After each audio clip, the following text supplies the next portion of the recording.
Okay, students, here I come in front of you, part 2, video for exercise 9.2. We will complete this exercise today. Okay. Question में क्या दिया है कि P and Q are any 2 points. Question number 3. P and Q are any 2 points lying on the sides BC and AD respectively on a parallelogram ABCD so that area of APB is equal to area of BQC. क्या दिया है कि एक parallelogram आपको दिया गया है ABCD, है ना, थोड़ा फिगर बड़ा प्रेजेंट किया है मैंने आपको, और इसमें जो है एक पॉइंट P जो है DC पर है और एक पॉइंट Q AD पर है इनको। अच्छा, इसमें क्या दिया है कि APB, आप P को मिला दीजिए A और B से, तो ट्राइंगल APB का एरिया इक्वल है ट्राइंगल BQC के, ये प्रूव करना है आपको। ओके, तो we'll join CQ and PQ also. Okay, now triangle, let us talk about triangle APB. Triangle APB का जो बेस है AB, वो पैरेललोग्राम का भी साइड है, दैट मीन्स व्हाट, और इस ट्राइंगल APB का जो वर्टेक्स है पैरेललोग्राम ABCD के साइड AB के अपोजिट साइड DC पर टच कर रहा है, दैट मीन्स व्हाट, इसका मतलब ये है कि triangle APB and the parallelogram ABCD lie on the same base AB and between same parallel lines. तो हमने थ्योरम नंबर 3 पढ़ी हुई है कि area of APB will be half of the area of parallelogram ABCD, isn't it? If a triangle and a parallelogram lie on the same base and between the same parallel lines, as we can see here, APB triangle and parallelogram ABCD lie on the same base AB and parallel sides AB parallel DC, तो APB का area आधा हो जाएगा ABCD के, parallelogram ABCD के। इसी तरह से बेस BC पर ट्राइंगल BQC और पैरेललोग्राम ABCD, है ना, दोनों लाई कर रहे हैं सेम पैरेलल AD और BC के बीच में, तो इसी तरह से BQC का एरिया भी हाफ होगा पैरेललोग्राम ABCD के। तो क्वेश्चन नंबर 1 और 2 से हम क्या पा रहे हैं, right hand sides are equal on both equations, so therefore left hand sides will be also equal, that means area of APB will be equal to area of BQC, isn't it? So question was very easy. अगर हमने कल का theorem हमने पढ़ा हो, ध्यान दिया हो, तो है ना, ये मैं दिखा देता हूँ आपको, ये थ्योरम हमने कल पढ़ी थी ना, एक ट्राइंगल APB है और एक पैरेललोग्राम ABCD ABQP है ना, पैरेललोग्राम ABQP और ट्राइंगल APB सेम बेस पे लाई कर रहे हैं, तो PAB ट्राइंगल का एरिया आधा है ABQP के, है ना, तो यही हमने यूज किया है बच्चों। इस क्वेश्चन में क्वेश्चन नंबर 3 में भी हमने यही किया, एक BP आधा हो जाएगा एरिया ऑफ पैरेललोग्राम ABCD का, इसी तरह से BQC बेस BC पर ट्राइंगल BC लाई कर रहा है और पैरेललोग्राम, है ना, बेस BC और parallel lines AD parallel BC के बीच में पैरेललोग्राम ABCD और BQC लाई कर रहा है, तो BQC का एरिया, ट्राइंगल का एरिया ABCD का हाफ होगा। तो यहाँ से हमने देखा कि APB भी हाफ है ABCD का, BQC भी हाफ है ABCD का, इसका मतलब ये हुआ कि APB का एरिया BQC के इक्वल होगा, राइट। इस तरह से बच्चों चीजों को समझते हुए अगर हम चलते हैं तो जल्दी समझ याद रहता है। तो हमें थ्योरम 1, 2 और 3 को नोटिस करना है कि भाई क्या है, कहां पर अप्लाई कैसा हो रहा है। चैप्टर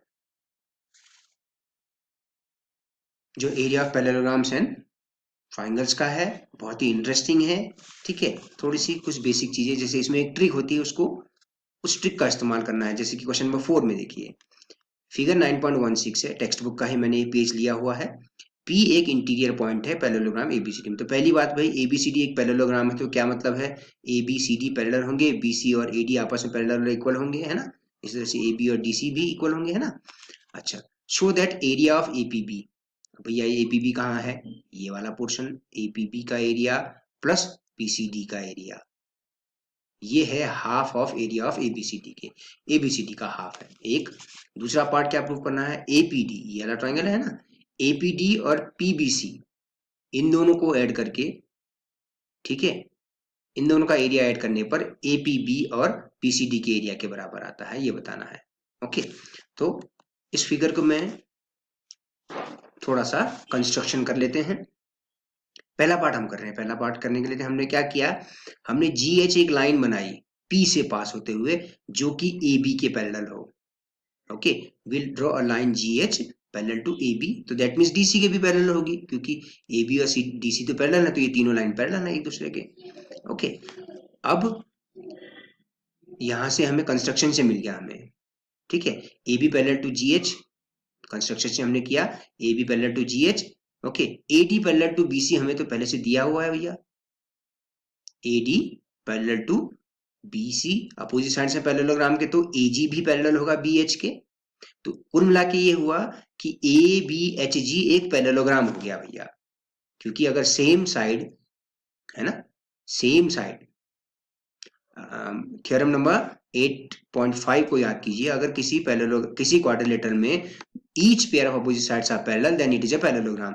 तो AB parallel to GH construction से हुआ, और AG पैरेलल टू BH ये पैरेललोग्राम की अपोजिट साइड्स पर लाई कर रहे हैं, पॉइंट G और H है ना, तो both pairs of opposite sides are parallel, so therefore ABHG will be a parallelogram। अब देखिए ट्राइंगल APB को, ट्राइंगल APB और पैरेललोग्राम ABHG को, ABHG और APB दोनों सेम बेस AB पर लाई कर रहे हैं, पैरेलल लाइंस AB और GH के बीच में लाई कर रहे हैं, तो एरिया ऑफ APB क्या हो जाएगा, half of area of ABHG। इस तरह का एक क्वेश्चन हमने क्वेश्चन नंबर 2 में भी किया है इसी तरह से, है ना। अच्छा, इसी तरह से PCD का एरिया भी हाफ हो जाएगा किसके, CDGH के, इसी तरह से, है ना।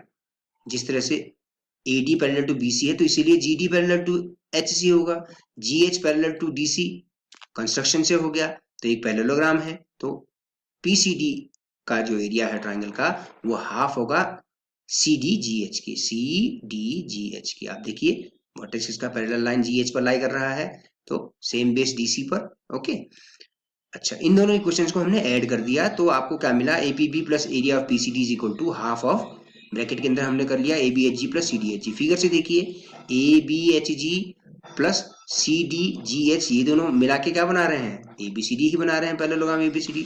तो फर्स्ट पार्ट इज डन।